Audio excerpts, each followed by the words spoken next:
அதாவது பார்த்தீங்கன்னா இப்போ ஒரு விஜய் படம் ரிலீஸ் ஆகுது அப்படின்னா அப்புறம் முதல் நாள் இத்தனை கோடின்னு வந்து ஒரு நம்பரை போடுவாங்க. அந்த நம்பர் பைசன் படத்துக்கோ டூட் படத்துக்கோ சாத்தியம் இல்லை. அதை வந்து நம்ம ஒத்துக்கிட்டு தான் ஆகணும்.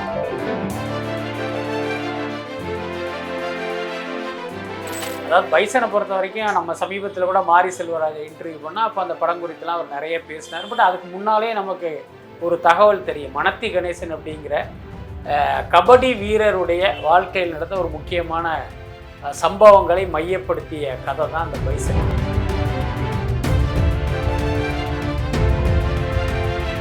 மாரி செல்வராஜ் மாதிரி ஒரு இயக்குனர் படத்தில் நடிக்கும் போது தான் அது பிஎன்சின்னு ஒரு 3 தரப்பு மக்கள்கிட்ட இவரை கொண்டு போக வைக்க முடியும். அதுக்கப்புறம் பார்த்தீங்கன்னா மாரி செல்வராஜ் படத்தினுடைய அந்த கதாநாயகன் கதாபாத்திரங்கிறது பார்த்தீங்கன்னா அப்படி வானத்திலேருந்து குதித்தவனா இருக்க மாட்டான். மக்களில் ஒருவனா நம்முடைய அன்றாட வாழ்க்கையில் வந்து நாம் எதிர்கொள்கிற நாம் கடந்து செல்கிற ஒருத்தனா அவன் இருப்பான்.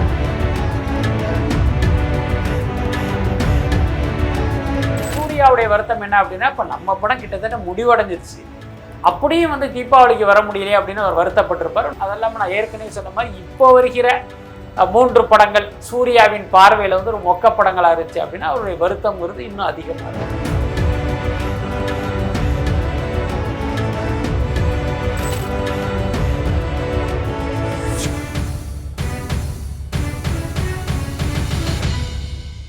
சார் வணக்கம். சார் வணக்கம். எப்படி சார் இருக்கீங்க? இந்த தீபாவளிக்கு வந்து 3 படங்கள் வந்து ரிலீஸ் ஆகுது சார். ஒன்று பைசன், இன்னொன்று டியூடு, அப்புறம் இந்த டீசல் படங்கள். புதுசாக இந்த இளைஞர்களோட இந்த படங்கள்லாம் வருது. இது ஒரு வகையில் வந்து ஆரோக்கியமாக பார்த்தாலும் இந்த தமிழ் சினிமாவோட இந்த மூத்த நடிகர்களோட படம் வராதது வந்து ஒரு வருத்தமாக இருக்கு. நீங்கள் எப்படி பார்க்குறீங்க?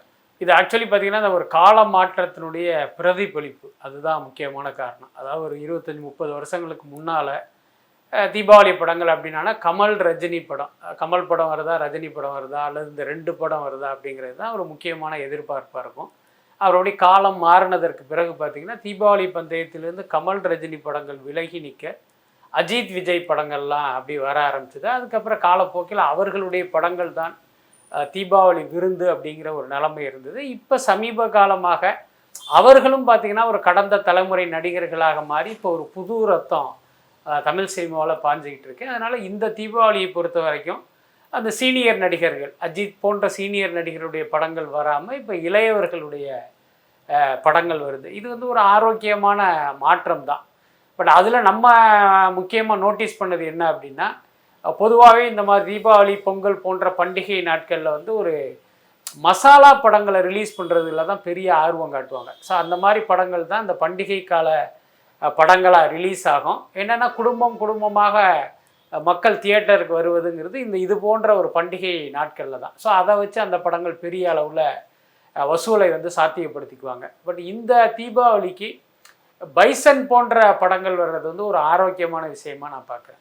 Okay sir. இப்போ இந்த தீபாவளிக்கு இந்த பெரிய படங்கள் வந்தால் வசூல் வந்து அதிகமாக வருது. இப்போ நீங்களே வந்து சொல்லியிருந்தேன் சார். ஏன்னா இதை நம்பி ஒரு கூட்டம் வந்து இருக்குது. இந்த பெரிய படங்கள் வந்தால் வசூல் மூலயமா ஒரு நிறைய குடும்பங்கள் இதை வச்சு வாழ்வாங்க. அப்படி இருக்கும்போது இந்த சின்ன படங்கள் வரும்போது இந்த வசூல் நிலைமை வந்து குறையப்படும். ஏன்னா இப்போ மற்ற மாநிலங்கள்லாம் இந்த தீபாவளி இன்றைக்கு வந்து பெரிய படங்கள் வந்து ரிலீஸ் ஆகி பெரிய அளவுல வந்து வசூல் வந்து வாரி குவிக்கிறாங்க. அப்படி இருக்கும்போது தமிழ் சினிமாவில் இப்படி வர்றது வந்து ஒரு சின்ன இந்த வசூல் குறையிற அளவுக்கு தானே சார் இருக்குது. அதாவது பார்த்தீங்கன்னா இப்போ ஒரு விஜய் படம் ரிலீஸ் ஆகுது அப்படின்னா அப்புறம் முதல் நாள் இத்தனை கோடின்னு வந்து ஒரு நம்பரை போடுவாங்க. அந்த நம்பர் பைசன் படத்துக்கோ டூட் படத்துக்கோ சாத்தியம் இல்லை. அதை வந்து நம்ம ஒத்துக்கிட்டு தான் ஆகணும். பட் அதே நேரம் பண்டிகை அப்படின்னாலே நம்ம ஒரு ஃபேமிலியோடு போய் படம் பார்க்குறது, நண்பர்களோடு போய் படம் பார்க்குறதுங்கிறது இங்கே ஒரு சடங்கு மாதிரி இருக்குது. இதை சுருக்கமாக சொல்லணும் அப்படின்னா இப்போ தீபாவளி அப்படின்னாலே பட்டாசு வெடிப்பாங்க, புத்தாடை உடுத்துவாங்க, பலகாரம் சாப்பிடுவாங்க. இது எல்லாமே நடந்தாலும் தீபாவளியில் ஏதோ ஒன்று குறையுதே அப்படிங்கிற ஒரு ஃபீலிங் வரும். அதெல்லாத்தையும் முடிச்சுட்டு அவன் ஒரு படத்தை போய் பார்த்தா தான் அடடா தீபாவளியை நம்ம நிறைவாக கொண்டாடிட்டாங்கிற ஒரு ஃபீலிங்கே வரும். ஸோ அந்தளவுக்கு பார்த்திங்கன்னா மக்களுடைய வாழ்க்கையில் இந்த சினிமா பார்ப்பது முக்கியமாக பண்டிகை நாட்களில் அந்த வாழ்க்கையில் வந்து முக்கியமான அங்கமாக இருக்குது. அதனால் எனக்கு தெரிஞ்சு இதில் பெரிய படங்கள் வரலை அப்படின்னாலும் ஒரு பைசன் படத்துக்கும் டூட் படத்துக்கும் டீசல் படத்துக்கும் வந்து பார்வையாளர்கள் வருவது வந்து குறையாது அப்படின்னு தான் நினைக்கிறேன். இந்த 3 படத்தில் மக்களுக்கு பிடித்த அம்சங்கள் எந்த படத்தில் இருக்கோ அந்த படம் வந்து ஒரு வெற்றி படம் அப்படிங்கிற ஒரு அந்தஸ்தை வந்து அடையும். அந்த மாதிரி அடையும் போது பார்த்தீங்கன்னா மக்கள் கூட்டமாக அந்த படத்தை பார்ப்பதற்காக திரண்டு வருவாங்க. இப்போ இந்த தீபாவளிக்கு 3 படம் ரிலீஸ் ஆகுது. ஒரு படமாக குறித்து பேசுவோம் சார். இப்போ இந்த பைசன் படம் வந்து ரிலீஸ் ஆகுது. படம் எப்படி சார் வந்துருக்கு? அதாவது பைசனை பொறுத்த வரைக்கும் நம்ம சமீபத்தில் கூட மாரி செல்வராஜை இன்டர்வியூ பண்ணால் அப்போ அந்த படம் குறித்துலாம் அவர் நிறைய பேசினார். பட் அதுக்கு முன்னாலே நமக்கு ஒரு தகவல் தெரியும். மனத்தி கணேசன் அப்படிங்கிற கபடி வீரருடைய வாழ்க்கையில் நடந்த ஒரு முக்கியமான சம்பவங்களை மையப்படுத்திய கதை தான் அந்த பைசன். பட் அதே நேரம் மனத்தி கணேசனுடைய பயோபிக் கிடையாது. ஸோ இப்போ இந்த கபடி விளையாட்டு அப்படிங்கிறது நம்ம எல்லாரும் அறிந்த ஒன்று தான். அதில் நமக்கு தெரியாத பல்வேறு விஷயங்கள் வந்து இந்த படத்தில் இருக்கும். ரொம்ப சுருக்கமாக சொல்ல போனோம்னா உங்களுக்கு மாரி செல்வராஜுடைய படம் அப்படிங்கிறதே பார்த்திங்கன்னா ஒரு ஒடுக்கப்பட்ட மக்களுடைய வாழ்க்கையையும் அவர்களுடைய வழியையும் பதிவு பண்ணுறதா தான் இருக்கும். கிட்டத்தட்ட பைசன் படமும் அப்படி தான் இருக்கும்னு நினைக்கிறேன். எல்லாத்துக்கும் மேலே அந்த படம் வணிக ரீதியில் ஜெயிக்குமா தோக்குமா அப்படிங்கிற ஆர்வத்தை வந்து நம்ம சொல்ல முடியாது. பட் அதே நேரம் தமிழின் மிக முக்கியமான படங்களில் ஒன்றாக பைசன் இருப்பதற்கு வாய்ப்பு இருக்குது. அதுதான் என்னுடைய தனிப்பட்ட முறையில் என்னுடைய கணிப்பு. இப்போ மாரி செல்வராஜ் சார் அவர்கள் வந்து இப்போ கடைசியாக வந்து உதயநிதிக்கு வந்து ஒரு கடைசி படத்தை வந்து எடுத்திருந்தார். இப்போ விக்ரம் அவர்களுடைய மகன் துருவ் அவர்களுக்கு வந்து இந்த பைசன் படத்தை வந்து எடுத்திருக்காரு. இதுக்கப்புறம் வந்து இன்பநிதிக்கு வந்து ஒரு படம் வந்து எடுக்கிறதா இந்த பேச்சுவார்த்தைகள்லாம் போயிட்டுருக்கு. எப்படி பாலிவுட்டுக்கு வந்து ஒரு கரண் ஜோஹராக இருக்காரோ அந்த மாதிரி தான் இப்போ கோலிவுட்டுக்கு வந்து மாரி செல்வராஜ் அவர்கள் வந்து சொல்கிறாங்க. ஏன்னா இப்போ அந்த வாரிசு நடிகர்கள் பசங்களுக்குலாம் இந்த படம் எடுக்கிறது வந்து மாரி செல்வராஜாக வந்து மாறிட்டு இருக்காரு அப்படின்ற மாதிரி ஒரு தகவல் வந்துட்டு இருக்கு சார். இது எப்படி பார்க்குறீங்க? மாரி செல்வராஜ் வந்து கரண் ஜோஹரோட நம்ம ஒப்பிடுறது சரியான்னு எனக்கு தெரியல. என்ன காரணம்னா கரண் ஜோஹரை பொறுத்த வரைக்கும் அவர் ஒரு வியாபாரி. ஸோ அந்த வியாபாரத்துக்கு பணம் சம்பாதிப்பதற்கு எதெல்லாம் அவருக்கு வந்து பாசிட்டிவாக தெரியுதோ அந்த விஷயங்களை அவர் பண்ணுவார். ஆனால் மாரி செல்வராஜை நம்ம அந்த இடத்துல வைக்க முடியாது. மாரி செல்வராஜை பொறுத்த வரைக்கும் ஒரு மக்களின் கலைஞர். அதெல்லாமல் தன் வாழ்க்கையில் நடந்த தான் பார்த்த பல்வேறு விஷயங்கள் வந்து தன்னுடைய திரைப்படங்களில் பதிவு பண்ணிகிட்ருக்கேன். அதனால் இந்த ரெண்டு பேரையும் ஒப்பிடுவது சரியாக இருக்கிறதுன்னு நினைக்கிறேன். அதே நேரம் நீங்கள் சொல்கிற மாதிரி இந்த பெரிய இடத்து பிள்ளைகளை வந்து நடிக்க வைக்கிறது அப்படிங்கிறது மாரி செல்வராஜுக்கு தொடர்ந்து நடந்துக்கிட்டு இருக்கு. அவர் விரும்பியோ விரும்பாமலோ. இப்போ நான் அவருடைய இன்டர்வியூவில் கூட ஒரு கேள்வி கேட்டேன், ஹீரோக்கள் உங்கள் மீது திணிக்கப்படுகிறார்களா அப்படின்னு ஒரு கேள்வியை கேட்டேன். அதோட பின்னணி கூட இதுதான். என்ன காரணம்னா மாரி செல்வராஜ் மாதிரி ஒரு இயக்குனருடைய படத்தில் இப்போ உதயநிதி நடிக்கிறதே பார்த்திங்கன்னா ஒரு பொருந்தா கூட்டணி தான். ஏன்னா இவர் பேசுகிற அரசியல் வேறு, உதயநிதியும் அவருடைய கட்சியும் செய்து கொண்டிருக்கிற அரசியல் வேறு. அப்போ இவர் படத்தில் நடிக்கிறதே பார்த்திங்கன்னா ஒரு பெரிய முரண்பாடு தான். அதே நேரம் உதயநிதிக்காக இவர் சமரசம் செய்து கொள்ளாமல் உதயநிதியை சமரசம் செய்து கொள்ள வைத்து தன்னுடைய படத்தில் நடிக்க வச்சதே மாரி செல்வராஜுங்கிற ஒரு கலைஞனுக்கு கிடைத்த வெற்றி தான். இப்போ உதாரணத்துக்கு அந்த மாமன்னன் படத்தில் பார்த்திங்கன்னா ஒரு பன்னி மேய்க்கிறது, அதை பராமரிக்கிறது போன்ற காட்சிகள்லாம் இருக்கும். நீங்கள் நார்மலாக பார்த்திங்கன்னா இப்படிப்பட்ட காட்சிகளில் நார்மலாக ஒரு ஹீரோவே நடிக்க தயங்குவார். இன்னும் சொல்லப்போனால் அதை ஒரு அருவருப்பாக நினைப்பதற்கு கூட வாய்ப்பு இருக்குது. இந்த எண்ணம் உதயநிதிக்கும் இருந்திருப்பதற்கு வாய்ப்பு இருக்குது. அதையும் தாண்டி அந்த காட்சியில் அவர் நடித்தார் அப்படின்னா இந்த படத்தில் நடிப்பதன் மூலமாக நமக்கு திரையுலகில் மைலேஜ் கிடைக்குதோ இல்லையோ பொலிட்டிக்கலாக நமக்கு ஒரு மைலேஜ் கிடைக்கணுங்கிற உதயநிதியுடைய நோக்கம் தான். ஸோ அந்த நோக்கத்தின் அடிப்படையில் தான் மாரி செல்வராஜ் படத்திலே அவர் நடித்தார். பட் உதயநிதியின் நோக்கம் எப்படி இருந்தாலும் மாரி செல்வராஜுக்கு அதை பற்றி கவலை இல்லை. நான் சொன்னதை நீங்கள் செய்யணும் அப்படின்னு அவர் நினச்சாரு. அதில் அவர் ஜெயிச்சிட்டாரு. அதுக்கப்புறம் பார்த்திங்கன்னா துருவ் நடிப்பதற்கு காரணத்தை அவரே கூட சொல்லியிருக்காரு. இந்த கபடி வீரர் கதாபாத்திரத்துக்கு நிறைய உழைப்பு தேவை, நிறைய பயிற்சி தேவை. கிட்டத்தட்ட 2 வருஷம் அந்த கபடி விளையாட்டுக்காக மனத்தி கணேசன்ட்டே இவர் பயிற்சி எடுத்திருக்காரு துருவ் விக்ரம். அப்போ ஒரு பிஸியான ஹீரோவை நடிக்க வச்சிங்க அப்படின்னா இதெல்லாம் சாத்தியம் இல்லை. அதனால தான் பட வாய்ப்பு அதிகம் இல்லாத துருவ் விக்ரமை கூப்பிட்டு அந்த படத்தில் அவர் நடிக்க வச்சிருக்காரு. அதுக்கு அடுத்து முக்கிய கேள்வி என்னன்னா இன்பநிதியே மாரி செல்வராஜ் அறிமுகப்படுத்த போகிறதா ஒரு தகவல் இருக்குது. அது கிட்டத்தட்ட உண்மையும் கூட. அப்போ இன்பநிதியை வந்து மாரி செல்வராஜ் படத்தில் அறிமுகப்படுத்த வேண்டிய அவசியம் என்னங்கிறது ஒரு கேள்வி. நீங்கள் யோசிச்சு பார்த்தீங்கன்னா இன்பநிதியை இவர்கள் சினிமாவுக்கு கொண்டு வருவது பார்த்திங்கன்னா வெறுமனே நடிகனாக்குவதற்கு கிடையாது. இப்போ உதயநிதி எப்படி சினிமாக்குள்ளே வந்ததுக்கு வந்து ஒரு நோக்கம் இருக்கோ அதே மாதிரி இன்பநிதியை சினிமாவுக்குள் கொண்டு வருவதற்கும் ஒரு நோக்கம் இருக்குது. இன்றைக்கி இன்பநிதினா யாருக்குமே தெரியாது. தமிழ்நாட்டில் இருக்கிற மக்களுக்கு வந்து பெரும்பாலானவர்களுக்கு 90-95% பேருக்கு இன்பநிதியினுடைய முகம் கூட தெரியாது. அந்த பேரை வேணால் அவங்க கேள்விப்பட்டிருப்பாங்க. அப்போ சினிமாக்குள்ளே இவரை கொண்டு வந்து ஒரு நடிகராக அவரை பிரபலப்படுத்தி அந்த பாப்புலாரிட்டியே வந்து ஒரு மூலதனமாக வச்சுட்டு இவரை எதிர்காலத்தில் அரசியலுக்கு கொண்டு வரணும் அப்படிங்கிறது தான் இப்போ மு.க. ஸ்டாலின் குடும்பத்தாருடைய நோக்கமாக இருக்கும். அப்படிப்பட்ட நோக்கம் இருப்பதால் மாரி செல்வராஜ் மாதிரி ஒரு இயக்குனர் படத்தில் நடிக்கும் போது தான் அது பிஎன்சின்னு ஒரு 3 தரப்பு மக்கள்கிட்ட இவரை கொண்டு போக வைக்க முடியும். அதுக்கப்புறம் பார்த்தீங்கன்னா மாரி செல்வராஜ் படத்தினுடைய அந்த கதாநாயகன் கதாபாத்திரங்கிறது பார்த்தீங்கன்னா அப்படி வானத்திலேருந்து குதித்தவனா இருக்க மாட்டான். மக்களில் ஒருவனா நம்முடைய அன்றாட வாழ்க்கையில் வந்து நாம் எதிர்கொள்கிற, நாம் கடந்து செல்கிற ஒருத்தனா அவன் இருப்பான். அப்படிப்பட்டவனா இன்ப நிதியை பார்க்கும்போது பார்வையாளனுக்கும் அவரோட ஒரு நெருக்கம் வரும். ஸோ இந்த அடிப்படையில் தான் மாரி செல்வராஜை தேடி இந்த பெரிய இடத்து பிள்ளைகள் வர்றாங்கன்னு நினைக்கிறேன். துருவுக்கு இந்த படம் வந்து ஒரு வெற்றி படமா அமையுமா சரி? அப்ப ஏன்னா இப்ப நீங்களே சொல்லியிருந்த 2 வருடம் வந்து அந்த உழைப்பை வந்து போட்டிருக்காரு அப்படின்ட்டு. ஏன்னா இப்ப கடைசியா நடிச்ச 2 படங்களுமே வந்து துருவுக்கு வந்து சரியான அந்த பேரும் வாங்கி கொடுக்கல, ஒரு வெற்றியுமே வாங்கி கொடுக்கல.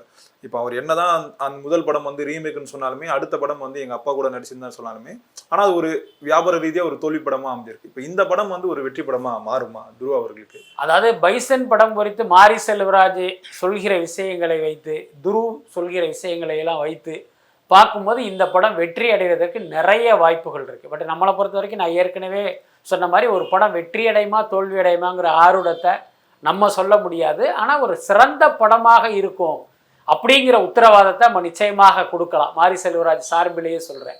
அதே நேரம் இந்த படத்தில் ஒரு சின்னதாக ஒரு நெருடல் என்ன அப்படின்னா, இந்த படம் கிட்டத்தட்ட 2 மணி நேரம் 48 நிமிஷம் இந்த படத்தினுடைய டியூரேஷன். நீங்கள் என்னதான் ஒரு சூப்பர் படமாக இருந்தாலும் இந்த மாதிரி ஒரு அதீத நீளமாக இருக்கும்போது பார்த்திங்கன்னா அதுவே வந்து ஒரு வெற்றிக்கு பாதகமாக அமைவதற்கும் வாய்ப்பு இருக்குது. ஏன்னா பல முன்னணி இயக்குநர்கள் படங்களுடைய தோல்விக்கு, இப்போ சங்கர் போன்ற இயக்குநர்களுடைய படங்கள் தோற்றதற்கே இந்த டியூரேஷனை வந்து ஒரு காரணமாக சொல்லப்படுறதை நம்ம பார்க்குறோம், காரணமாக இருப்பதையும் நம்ம பார்த்துருக்கோம். அதனால் அது மட்டும்தான் ஒரு சின்ன நெருடலாக இருக்குது. ஆனால் மாரி செல்வராஜை பொறுத்த வரைக்கும் அது அப்படி நீங்கள் பார்க்க வேண்டியதில்லை. கதையில் வந்து நீங்கள் கனெக்ட் ஆகிட்டீங்க அப்படின்னா நம்ம எவ்வளோ நேரம் வேணாலும் கதை சொல்லலாம் அப்படிங்கிற ஒரு கருத்து வந்து அவர்கிட்ட இருக்குது. பட் மக்கள் எப்படி பார்க்க போகிறாங்க அப்படிங்கிறது தெரியல. பட் என்னை பொறுத்தவரை துரு விக்ரமுடைய முந்தைய படங்களை விட இந்த படத்தில் வந்து அவர் ஒரு மிகச்சிறந்த நடிகராக வெளிப்பட்டிருப்பார் அப்படின்னு தான் நான் நினைக்கிறேன். பிரதீப் ரங்கநாதோட அந்த டியூட் படம் வந்து ரிலீஸ் ஆகுது. ஹீரோயினா மமிதா பைஜு வந்து நடிச்சிருக்காங்க. இப்போ இந்த படம் எப்படி சார் வரும்? ஏன்னா இப்போ பிரதீப் ரங்கநாதோட 2வது படம் இந்த வருடத்தில் ரிலீஸ் ஆகிற படம். டூட் படத்தை பொறுத்த வரைக்கும் அனைத்து தரப்பு மக்களுக்கும் பிடித்தமான படமாக இருக்குமா அப்படின்னு எனக்கு தெரியல. ஏன்னா அந்த படத்தினுடைய பாடல் காட்சிகளை பார்க்கும்போதும் இதுவரைக்கும் வந்து அந்த டீசர்லாம் பார்க்கும்போதும் இந்த படம் பார்த்திங்கன்னா எல்லா தரப்பு ரசிகர்களை கவர்கிற படமாக இருப்பதற்கான வாய்ப்பு வந்து ரொம்ப ரொம்ப குறைவு. அந்த 2K கிட்ஸுக்கு வேணால் அந்த படம் ஒரு பிடித்தமான படமாக இருக்கும். என்ன காரணம் அப்படின்னா, இப்போ பிரதீப் ரங்கநாதன் பார்த்திங்கன்னா அவர்களுடைய பிரதிநிதிகளாக தான் தெரிகிறாரே தவிர எல்லா மக்களையும் ஈர்க்கிற ஒரு நடிகராக அவர் இன்னும் வரலை. அதுக்கு காரணம் அவர் தேர்ந்தெடுக்கிற கதை, அவர் நடிக்கிற கதாபாத்திரம். கிட்டத்தட்ட இந்த படத்துலையும் அப்படி தான் இருக்குன்னு நினைக்கிறேன். அதே நேரம் இளைஞர்களால் அந்த படம் கொண்டாடப்படும் போது பார்த்திங்கன்னா அந்த வணிக வெற்றிங்கிறது எளிதில் அந்த படத்திற்கு கிடைப்பதற்கு வாய்ப்பு இருக்குது. ஏன்னா இப்போ அந்த டீசர் ட்ரெய்லர் அந்த சாங்லாம் ரிலீஸ் ஆகும்போது மக்கள் மத்தியில் ஒரு மிகப்பெரிய ஒரு வரவேற்பு வந்து பெற்றிருக்காங்க. இன்னொரு பக்கம் வந்து அது பிரதீப் ரங்கநாதனுக்காக சொல்லியிருந்தாலுமே இன்னொரு அந்த மமிதா பைஜுக்காகவும் இதை வந்து அதிகமாக செலிப்ரேட் பண்ணுறாங்க இந்த படத்தை. இப்போ இந்த வருடத்தில் அவருடைய 3வது படம் எல்லைக்கும் ரிலீஸ் ஆகிறதா இருக்குது. அதுக்கு சாத்தியம் இருக்கா சார்? அதான் எல்லைக்கு வந்து டிசம்பர் ரிலீஸ் ஆக போகுது. டிசம்பர் 18ங்கிற மாதிரி அவங்க ஒரு டேட்டு குறிச்சிருக்காங்க. உங்களுக்கு கூட தெரியும் அந்த எல்லைக்கே படமும் இந்த படமும் ஒரே நாளில் வர்ற மாதிரி இருந்தது. கடைசியில் 2 தயாரிப்பாளர்களும் உட்காந்து பேசி ஒருத்தர் தீபாவளிக்கு இன்னொருத்தர் டிசம்பருக்கு வர்றதுங்கிற மாதிரி ஒரு முடிவை எடுத்திருக்காங்க. பட் எல்லைக்கே படத்தை வரைக்கும் நம்ம கேள்விப்பட்டது என்ன அப்படின்னா, அது வந்து ஒரு சயின்ஸ் ஃபிக்ஷன் படம். 2040 கதை நடக்கும். எனக்கு தெரிஞ்ச அந்த படத்தினுடைய கதை மற்ற விஷயங்கள் வந்து மக்களை கவருதோ இல்லையா, அந்த 2040 கதை நடக்குதுங்கிற அந்த ஃபேண்டசியே மக்களுக்கு பிடித்தமானதாக இருக்கும்னு நினைக்கிறேன். சமீபத்தில் அதனுடைய டீசர்லாம் நம்ம பார்த்தோம். பார்க்கும்போது பார்த்திங்கன்னா உண்மையிலே ஒரு பிரமிப்பை ஏற்படுத்துகிற மாதிரி தான் இருந்தது. பட் அதே நேரம் பார்த்திங்கன்னா சீமானுக்கு இவருக்கு அப்பாவாக நடிக்கிறார் அப்படின்னு ஒரு தகவல் இருக்குது. ஸோ அப்போ அந்த அப்பா மகன் சென்டிமெண்ட்டு அது கிரிஞ்சாகாமல் இருக்கணும் அப்படிங்கிற ஒரு கவலையும் இருக்குது. அதே மாதிரி இந்த டீசல் படமும் ரிலீஸ் ஆகுது. ஹரிஷ் கல்யாண் வந்து ஒரு முழு நேர ஒரு ஆக்ஷன் ஹீரோவாக மாறுறாரு. ஆக்ஷன் ஹீரோவாக ஒரு மக்கள் வந்து ஏற்றுப்பாங்களா சார்?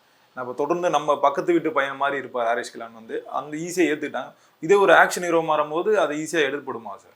அதாவது பார்த்தீங்கன்னா எந்த அடிப்படையில் இவர் வந்து ஒரு ஆக்ஷன் ஹீரோவாக அதில் மாறுகிறார் அப்படிங்கிறத வச்சு தான் மக்கள் அவரை ஏற்றுக்கிறாங்களா இல்லையா அப்படிங்கிறதே தெரியும். எப்பயுமே பார்த்தீங்கன்னா ஒரு படத்தில் அந்த கதாபாத்திரம் வந்து நம்மளை நம்ப வைக்கணும். நீங்கள் இப்போ உதாரணத்துக்கு இப்போ சின்னத்தம்பி படத்தில் பார்த்தா தாலினே என்னான்னு தெரியாத ஒருத்தனாக இருப்பான், அந்தளவுக்கு கோவிந்தா இருப்பான்.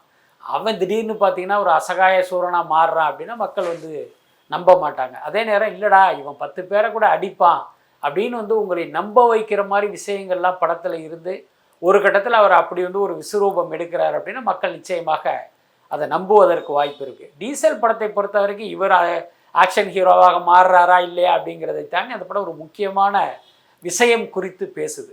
அது என்ன அப்படின்னா, வட சென்னையில் நிறைய பெட்ரோலிய நிறுவனங்கள் இருக்கிறதெல்லாம் பார்க்கலாம். அதுக்கப்புறம் பார்த்திங்கன்னா அந்த பைப் லைனில் பெட்ரோல்கள் செல்றதெல்லாம் நீங்கள் கேள்விப்பட்டிருப்பீங்க. அங்கே அந்த பைப் லைனிலேருந்து பெட்ரோல்கள் திருடப்படுகிற விஷயங்கள்லாம் ரொம்ப வருஷமாகவே நடந்துக்கிட்டு இருக்கான். கிட்டத்தட்ட அப்படி ஒரு விஷயத்தை தான் இந்த படம் பேசுது. இதுக்கிடையில் இன்னொரு தகவல் என்னென்னா, இந்த படம் 2021 வந்த ஒரு பைப்லைன்கிற ஒரு கொரிய படத்தினுடைய தழுவல் அப்படிங்கிற மாதிரி சொல்கிறாங்க. அதுக்கு வாய்ப்பு இருக்குது. பட் அதே நேரம் பார்த்திங்கன்னா அதை வந்து ஒரு மிகச்சிறப்பாக லோக்கலைஸ் பண்ணி, இப்போ கரெக்டாக இது வந்து கொரிய படமே இல்லை, வட சென்னையில் நடந்த கதை அப்படின்னு நம்ப வைக்கிற மாதிரி இந்த படத்துக்கு திரைக்கதை அமைக்கப்பட்டிருந்தால் அந்த படமும் ஒரு கவனத்தை கவர்கிற படமாக தான் இருக்கும்னு நினைக்கிறேன். ஆக்சுவலாக இந்த தீபாவளிக்கு வந்து முதல்ல ரிலீஸ் ஆக வேண்டிய படம் வந்து கருப்புவா தான் இருந்தது. ஏதோ சில காரணங்களாக அந்த படம் வந்து தள்ளி போயிடுச்சு. இப்போ இந்த 3 படங்கள் வரதை பார்த்து சூர்யா சாரோட இந்த ரியாக்ஷன் வந்து என்னவா சார் இருக்கும்? இல்லை, ஒரு பண்டிகைக்கு நம்ம படம் வர முடியலேங்கிற ஒரு வருத்தம் வந்து நிச்சயமாக எல்லா ஹீரோக்களுக்கும் இருக்கும். எப்படின்னா, இப்போ ஒரு படம் எடுத்துக்கிட்டு இருப்பாங்க, கிட்டத்தட்ட ஒரு 90% முடிஞ்சிருக்கும், பாக்கி 10% சட்டுப்புட்டுன்னு எடுத்து நம்ம தீபாவளிக்கு வந்துடலாம் அப்படின்னு பல பேர் முயற்சி பண்ணுவாங்க. அது சிலருக்கு வந்து ஒர்க் அவுட் ஆகும், சிலருக்கு பார்த்தீங்கன்னா அந்த இதை ரீச் பண்ண முடியாமல் தீபாவளி பந்தயத்திலிருந்து விலகி போயிடுவாங்க. ஸோ அப்படிப்பட்டவர்களுக்கு அடடா நம்ம மிஸ் பண்ணிட்டோமே அப்படின்னு தோணும். அதுக்கப்புறம் வந்து இவர்களுடைய படம் வராமல் வேறு சிலருடைய படம் வந்து அதில் ஒரு படம் வெற்றி அடைந்து அந்த படம் இவருடைய பார்வையில் ஒரு மொக்கையாக இருக்குன்னே வச்சுக்கோமே, அப்போ அவர் ரொம்ப வருத்தப்படுவார். அடடா நம்ம படம் வந்துருச்சுன்னா இந்த படத்தெல்லாம் அடித்து காலி பண்ணியிருக்கோம், அதுக்கான வாய்ப்பு கிடைக்கலையே அப்படின்னு ஒரு வருத்தப்படுவாங்க. கிட்டத்தட்ட சூர்யாவுடைய வருத்தம் என்ன அப்படின்னா, இப்போ நம்ம படம் கிட்டத்தட்ட முடிவடைஞ்சிருச்சு, அப்படியும் வந்து தீபாவளிக்கு வர முடியலையே அப்படின்னு அவர் வருத்தப்பட்டிருப்பார். இன்னொன்று எல்லாருக்கும் தெரியும், அந்த டிஜிட்டல் ரைட்ஸ், அந்த படத்தினுடைய டிஜிட்டல் ரைட்ஸ் வந்து இன்னும் விற்கப்படலை, அதனால அவங்க வந்து தீபாவளி டேட்டை வந்து அவங்க மிஸ் பண்ணிட்டாங்க. அந்த வருத்தம் நிச்சயமாக சூர்யாவுக்கு இருக்கும். அதெல்லாமல் நான் ஏற்கனவே சொன்ன மாதிரி இப்போ வருகிற 3 படங்கள் சூர்யாவின் பார்வையில் வந்து ஒரு மொக்க படங்களாக இருந்துச்சு அப்படின்னா அவருடைய வருத்தம்ங்கிறது இன்னும் அதிகமாக இருக்கும். ஆக்சுவலாக இந்த கருப்பு படத்துக்காக தான் சர்தார் 2 படமே வந்து தள்ளி போச்சு. கடைசியில் கருப்பும் வரல, சர்தார் 2வுமே வரலையே சார். ஆமாம், எல்லாத்துக்கும் காரணம் வந்து இந்த டிஜிட்டல் அப்படிங்கிற ஒரு விஷயம் தான். சர்தார் 2 பார்த்தீங்கன்னா கார்த்தியுடைய கரியர்லேயே ஒரு பெரிய பட்ஜெட்டில் எடுக்கப்படுகிற படம். கிட்டத்தட்ட 110 கோடி நான் கேள்விப்பட்டேன். அப்போ 110 கோடியில் படம் எடுக்கிற தயாரிப்பாளருடைய எண்ணம் என்னவாக இருக்கும், எதிர்பார்ப்பு என்னவாக இருக்கும் அப்படின்னா, நான் தியேட்டருக்குள்ளேயே இந்த படத்திலிருந்து ஒரு 60% ரெவென்யூவை நம்ம எடுத்துடணும் அப்படின்னு நினப்பாங்க. அது ஒரு நியாயமான எதிர்பார்ப்பு தான். என்னென்னா எஞ்சிய 40% வந்து தியேட்டருக்கில் ரெவென்யூவாக அவங்க கணக்கில் வச்சுக்குவாங்க. இதில் ஏதாவது தப்பு நடந்தால் கூட அவங்களுக்கு ஒரு பெரிய சேதாரம் இருக்காது. ஸோ இந்த சூழ்நிலையில் சமீப காலமாக இந்த திரையுலகில் அந்த வியாபாரத்தில் ஏற்பட்ட மாற்றம் என்ன அப்படின்னா, சேட்டலைட் ரைட்ஸுக்கும் டிமாண்டு கிடையாது, டிஜிட்டல் ரைட்ஸும் வாங்குறதுக்கு ஆள் கிடையாது. அப்போ 60% ரெவென்யூ கொடுத்து அந்த நான் தியேட்டர்கள் பார்த்தீங்கன்னா இப்போ 30% குறைஞ்சிருச்சு. அப்போ நான் தியேட்டர்கள் மூலமாக 30% ரெவென்யூ, தியேட்டரிக்கல் மூலமாக 70% ரெவென்யூன்னு அந்த நிலைமை மாறும்போது உண்மையிலே தயாரிப்பாளர்கள்லாம் பயங்கர பதட்டம் அடைஞ்சிருவாங்க. ஒருவேளை தியேட்டரிக்கலாக இந்த படம் தப்பாயிடுச்சு அப்படின்னா தயாரிப்பாளர் ரோட்டுக்கு வர்றது தவிர வேறு வழியே இல்லை. ஸோ இப்படி ஒரு சுச்சுவேஷன் இருக்கிறதுனால நம்ம சும்மா ஒரு கௌரவத்துக்காக தீபாவளிக்கு எதுக்கு வரணும், நம்ம வியாபாரம் பண்ணிட்டு சேஃபாக வருவோம் அப்படின்னு நினச்சி தான் அவங்கெல்லாம் ஒதுங்கி போயிட்டாங்க. பொறுத்திருந்து பார்ப்போம் சார், தீபாவளிக்கு எந்த படம் வந்து வெற்றி படமாக மாறுது. ரொம்ப நன்றிகள் சார், எங்களோட நேரம் நம்பிக்கை. நன்றி சார். நன்றி.